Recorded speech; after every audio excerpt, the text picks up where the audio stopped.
নমস্কার বন্ধুরা, কামাজ কিচেনের তরফ থেকে সকলকে অনেক অনেক স্বাগত জানিয়ে আজকে শুরু করছি আরও একটা নতুন রেসিপি।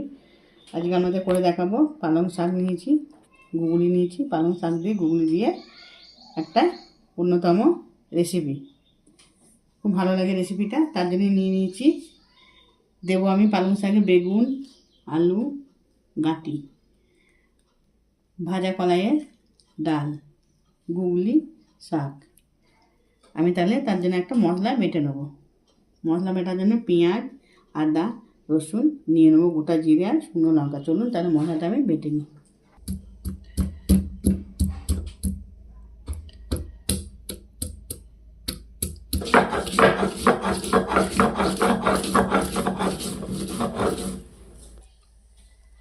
আদা, রসুন, পেঁয়াজ বেটে নিয়েছি। এবার নিয়ে নিচ্ছি জিরে, নিয়ে নিলাম দুটো শুকনো লঙ্কা। এবার এটা আমি বেটে নিচ্ছি।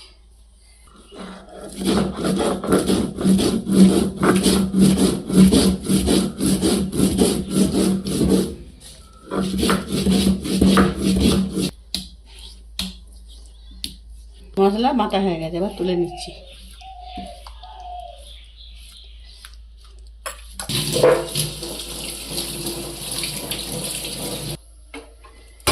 উনুনটা ধরিয়ে দিলাম গ্যাসে, রান্নার জন্য কড়াইটা বসিয়ে দিলাম।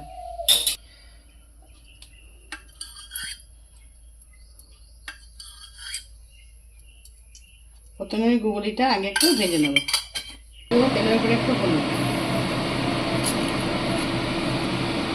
গুগলিটা ভালো করে আমি ভাপিয়ে নিয়ে ধুয়ে জল ঝরিয়ে টিপে একদম কড়াই একটু দিয়ে দিই।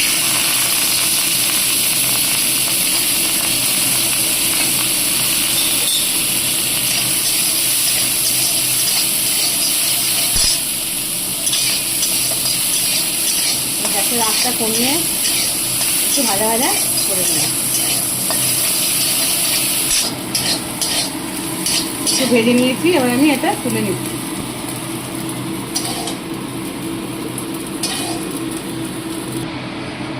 ওই কড়াইতে আবারও রান্নার জন্য দিয়ে দিচ্ছি তেল।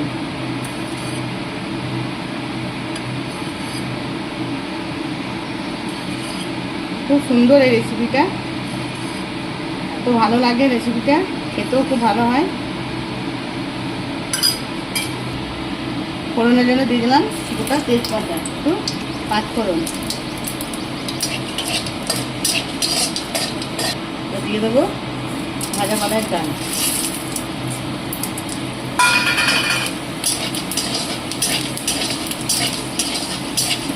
একটু আঁচটা কমিয়ে, খুব লাল লাল করে ভাজবো না, আমি দেখাচ্ছি কতটা ভাজবো। যে এইভাবে ভাজা হয়েছে, এবার আমি এর মধ্যে একা একে কেটে রাখা আনাজ দিয়ে দেবো। প্রথমে দিয়ে দিলাম গাঁটি,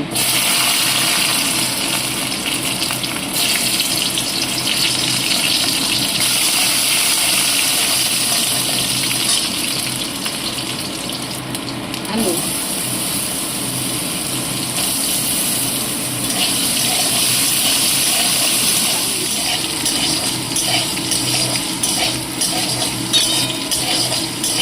ডালটা একটু কম ভাজলে আমের সঙ্গে ডালটা আস্তে আস্তে লাল হয়ে যাবে। দিয়ে দিচ্ছি বেটে রাখা মশলা, হলুদ, লবণ। মশলাটা ভালো করে কষিয়ে নেব।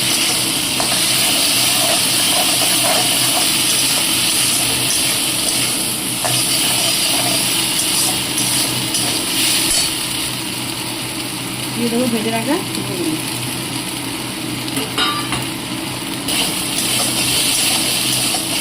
এবার খানিক্ষণ আমি মশলাটা কষিয়ে নিচ্ছি ঢাকা দিয়ে।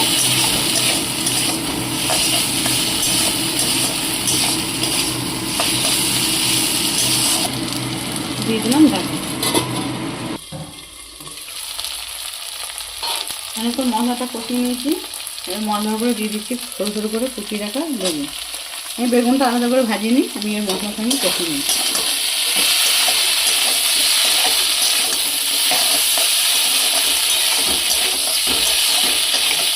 একবার দেখুন রেসিপিটা বাড়িতে করে খেয়ে। খুব সুন্দর একটা রেসিপি, কম বেশি সবারই এটা ভালো লাগে ঘুগনি। রেসিপিটা ভালো লেগে থাকলে আমার চ্যানেলটিকে সাবস্ক্রাইব করে আমার পাশে থাকুন।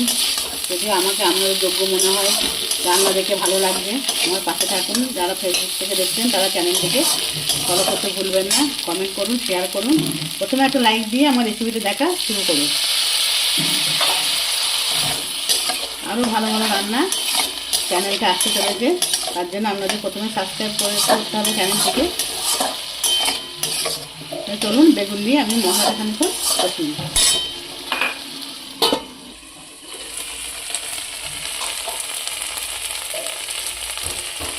এবার দিয়ে দেবো শাক।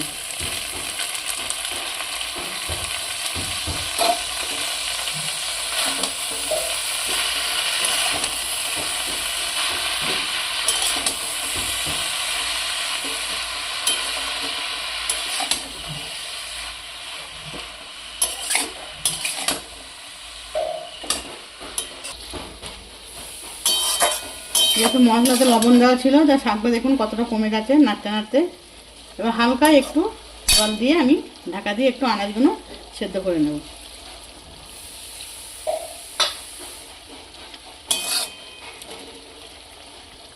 দিয়ে দিলাম ঢাকা।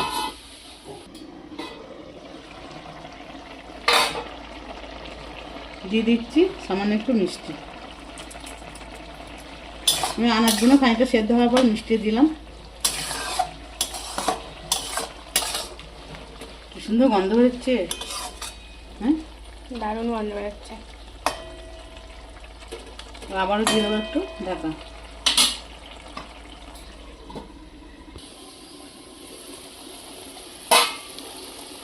হয়ে গেছে আমার রান্নাটা। একটু মাখো মাখো হবে, একটু এরকম টাইপের হবে, খেতে ভালো হবে। দেখুন সুন্দর হয়েছে। আবারও আপনাদের কাছে অনুরোধ, চ্যানেলটিকে সাবস্ক্রাইব করে পাশে থাকুন। আরও নতুন নতুন রান্না পেতে চ্যানেলটিকে সাবস্ক্রাইব করুন, তাহলে আপনার কাছে নোটিফিকেশন আগে যাবে। চলুন আমি এবার রেসিপিটা ঢেলে দিচ্ছি।